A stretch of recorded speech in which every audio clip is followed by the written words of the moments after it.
اللهم صل على محمد وعلى آل محمد كما صليت على إبراهيم وعلى آل إبراهيم إنك حميد مجيد. اللهم بارك على محمد وعلى آل محمد كما باركت على إبراهيم وعلى آل إبراهيم إنك حميد مجيد. بسم اللہ الرحمن الرحیم. اے لوگو جو ایمان لائے ہو، تم پر روزے فرض کر دیے گئے جس طرح تم سے پہلے انبیاء کے پیرووں پر فرض کیے گئے تھے. اس سے توقع ہے کہ تم میں تقوی کی صفت پیدا ہوگی. چند مقرر دنوں کے روزے ہیں. اگر تم میں سے کوئی بیمار ہو یا سفر پر ہو تو دوسرے دنوں میں اتنی ہی تعداد پوری کر لے. اور جو لوگ روزہ رکھنے کی قدرت رکھتے ہوں پھر نہ رکھیں تو وہ فدیہ دیں.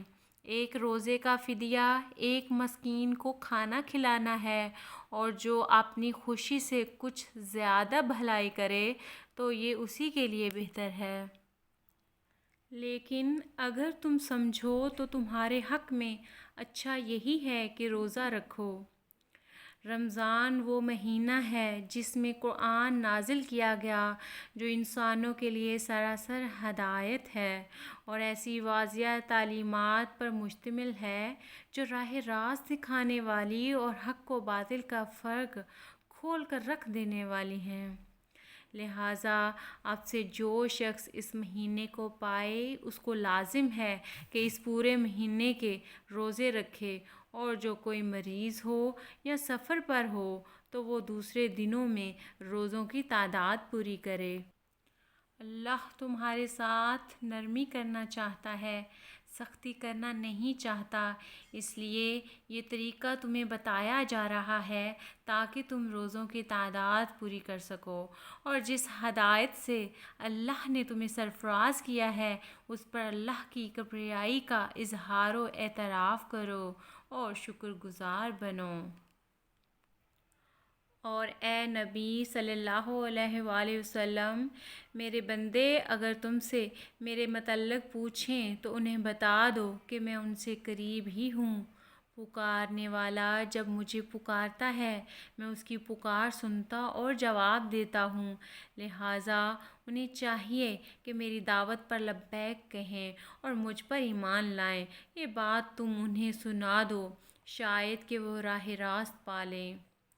تمہارے لیے روزوں کے زمانے میں راتوں کو اپنی بیویوں کے پاس جانا حلال کر دیا گیا ہے. وہ تمہارے لیے لباس ہیں اور تم ان کے لیے.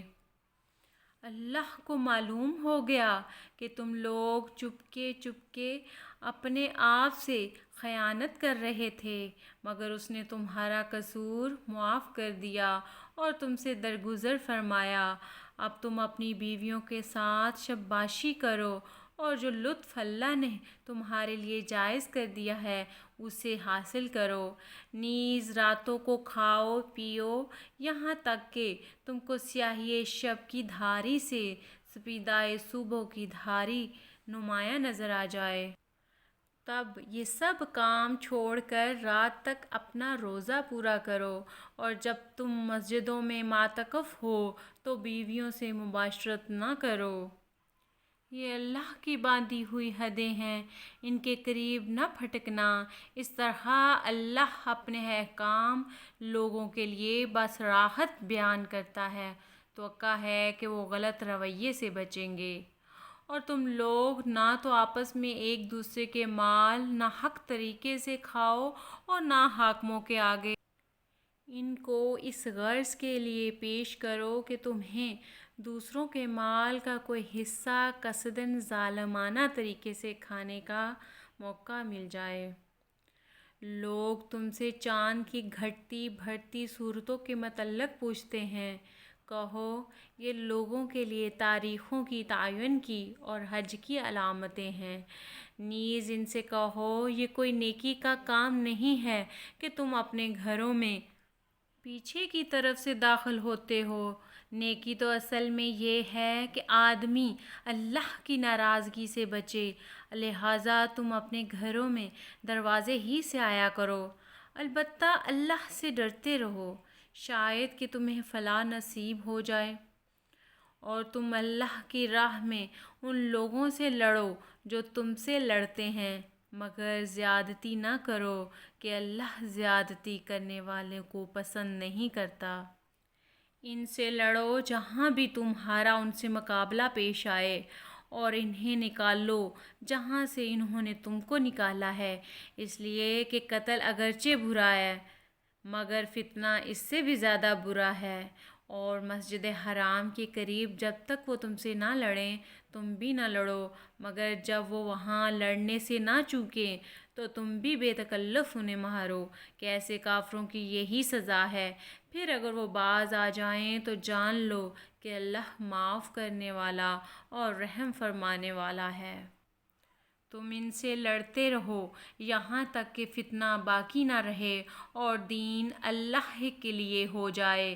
پھر اگر باز آ جائیں تو سمجھ لو کہ ظالموں کے سوا اور کسی پر دست درازی روا نہیں۔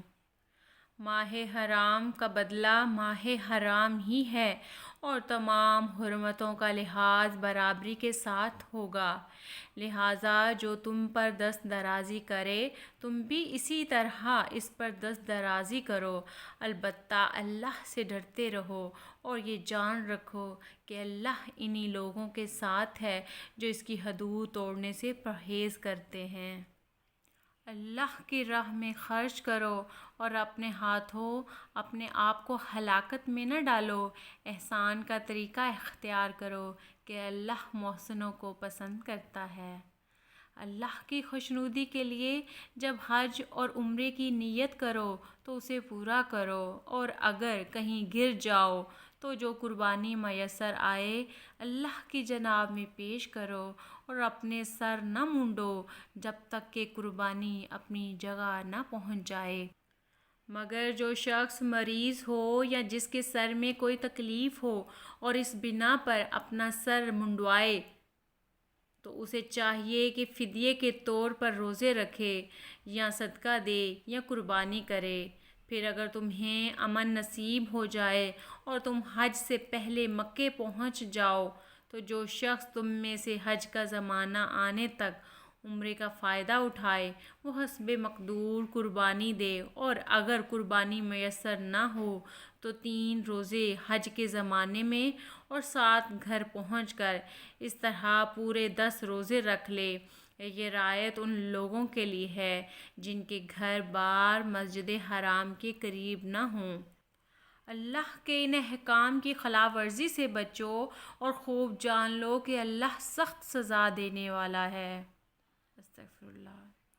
حج کے مہینے سب کو معلوم ہیں، جو شخص ان مقرر مہینوں میں حج کی نیت کرے اسے خبردار رہنا چاہیے کہ حج کے دوران میں اس سے کوئی شہوانی فعل، کوئی بدعملی، کوئی لڑائی جھگڑے کی بات سرزد نہ ہو، اور جو نیک کام تم کرو گے وہ اللہ کے علم میں ہوگا۔